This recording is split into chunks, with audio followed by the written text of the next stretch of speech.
Hola, soy Rafael Luli, asociado del área de fusiones y adquisiciones del estudio Rebasa Alcázar y de las Casas. Y el día de hoy hablaremos sobre dos de las cláusulas más negociadas en los contratos de compraventa de acciones: la cláusula de declaraciones y garantías y la cláusula de indemnización. Primero empezaremos por la cláusula de declaraciones y garantías. Las declaraciones y garantías son representaciones que las partes se otorgan entre sí sobre actos o hechos que han ocurrido hasta antes de la fecha de cierre, entendido esta como el momento en el que el vendedor transfiere las acciones en venta a favor del comprador y el comprador por lo general paga el precio de compra. Las declaraciones y garantías son fundamentales en un contrato de compraventa, pues determinan presupuestos que las partes han asumido como válidos para llevar a cabo la transacción. Esto es lógico, por ende, pensar que su falsedad o inexactitud tendrán consecuencias para las partes. Sin embargo, la figura de las declaraciones y garantías es una figura jurídica importada del derecho anglosajón y no se encuentra expresamente reguladas en el Código Civil peruano. Por lo tanto, estas no tienen consecuencias necesarias para las partes, sino que tendrán las consecuencias que las partes pacten entre ellas dentro de la autonomía privada. Las declaraciones y garantías en un contrato de compraventa de acciones están íntimamente ligadas a la cláusula de indemnización, casi en una relación de causa y efecto, ya que la cláusula de indemnización se activará si las declaraciones o garantías son falsas o inexactas. La figura típica sería la siguiente: tenemos una declaración y garantía que es inexacta o falsa, más un daño. El resultado sería que se activaría la cláusula de indemnización. A diferencia de lo que muchas personas creen, la simple falsedad o inexactitud de una declaración o garantía no gatilla de facto la obligación de indemnización, sino que se necesita el elemento daño, porque, como sabemos, el daño es un elemento esencial de la responsabilidad civil en el Perú. Las declaraciones y garantías tienen dos principales funciones. Principalmente reducen la asimetría informativa entre las partes, pues por más que el comprador haya realizado un due diligence exhaustivo sobre la empresa target, este nunca estará en la misma posición que el vendedor para conocer la operación de la misma. En ese sentido, las declaraciones y garantías funcionan como presunciones que, de ser equivocadas o inexactas, generarán la asunción del presupuesto, del riesgo de que ese presupuesto no sea correcto por una de las partes.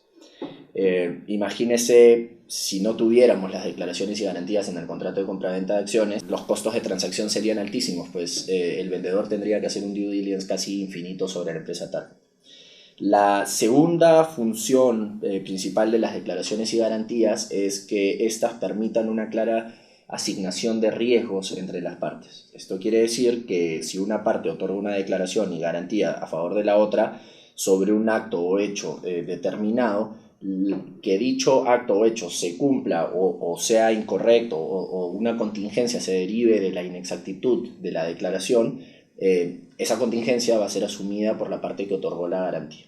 Un ejemplo sería en la declaración en materia laboral, típicamente pro comprador, sería la declaración en la que el vendedor declara que ha cumplido con todas las normas aplicables en materia laboral. Esto quiere decir que el riesgo de que cualquier contingencia de carácter laboral se materialice luego de la fecha de cierre por hechos, actos u omisiones anteriores a la misma va a ser asumida únicamente por el vendedor.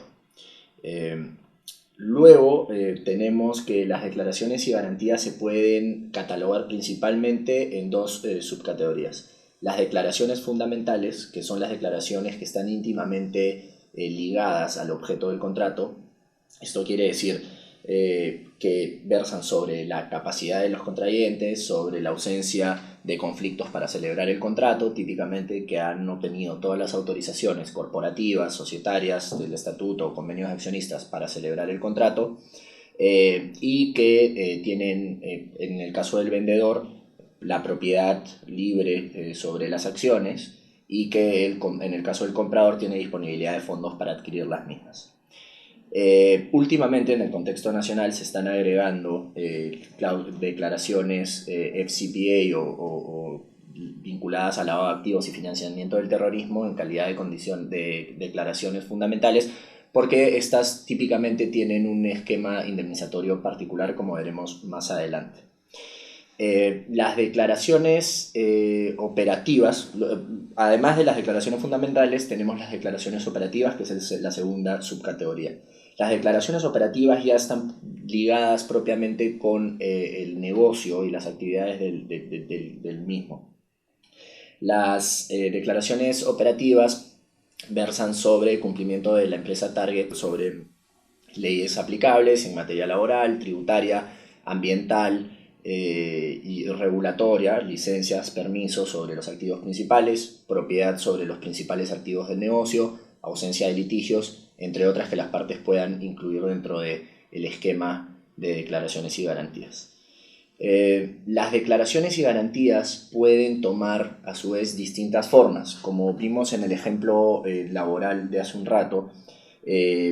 La declaración, una típica declaración pro comprador es una declaración limpia, es decir, yo, empresa target o accionista de la empresa target, cumplimos con todas las leyes aplicables en materia laboral.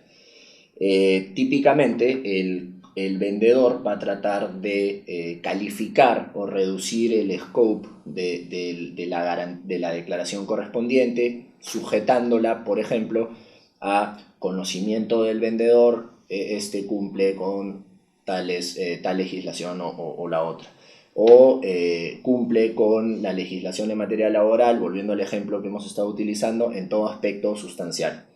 O también existen calificaciones a las declaraciones que el vendedor otorga en base a hechos revelados al comprador durante la etapa del due diligence. Es decir, que las declaraciones y garantías de manera general están calificadas por hechos que han sido revelados y típicamente se encuentran en un anexo al contrato para que quede expresamente indicado cuáles son, que obviamente el comprador está en condición de conocer y el vendedor, en caso se materialicen estos hechos o circunstancias, el vendedor no estaría cayendo en una misrep, como se le dice a la falsedad o inexactitud de las declaraciones.